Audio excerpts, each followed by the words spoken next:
Families fled their homes Wednesday as the Afghan army launched a counterattack against the Taliban in the key southern city of Lashkar Gah, with the insurgents stepping up their offensive to capture major urban centers.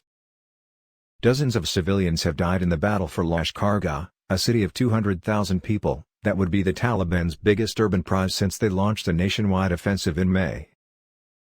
Resident Saleh Mohammed said, hundreds of families had fled as the military asked people to leave on Tuesday, but many were stuck in the crossfire. There is no way to escape from the area because the fighting is ongoing. There is no guarantee that we will not be killed on the way, Mr. Mohammed said. The government and the Taliban are destroying us.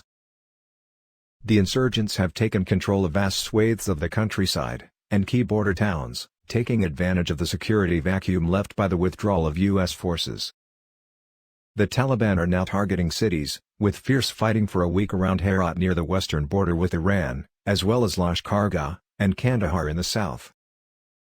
The fighting in Lashkar Gah on Wednesday followed another night of heavy clashes between the Taliban and Afghan forces. The military had asked people to evacuate the city as they prepared for a counterattack.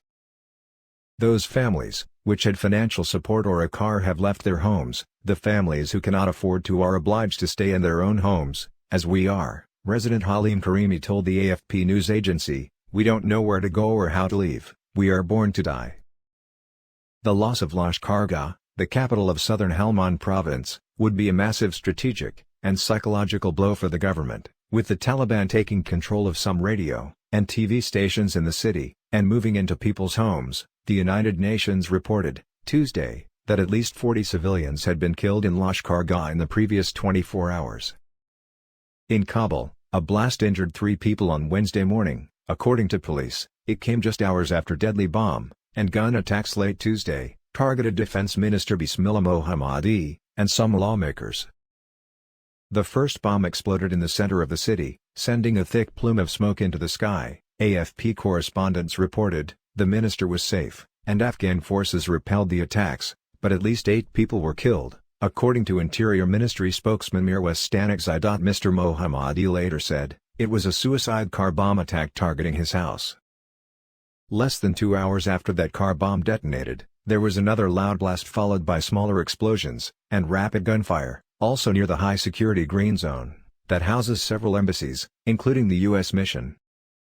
A security source said, several attackers stormed a lawmaker's house after setting off the car bomb, and shot at the residence of the defense minister from there. Several lawmakers were meeting at the house of this MP to make a plan to counter the Taliban offensive in the north, the source told AFP. No group has yet claimed the attack, but Washington pointed at the Taliban. Security forces had cordoned off the scene of the attack on Wednesday, as troops inspected the buildings and cars damaged by the blasts. Rubble covered the area, while there were bloodstains on some of the floors. Stay tuned for the latest news.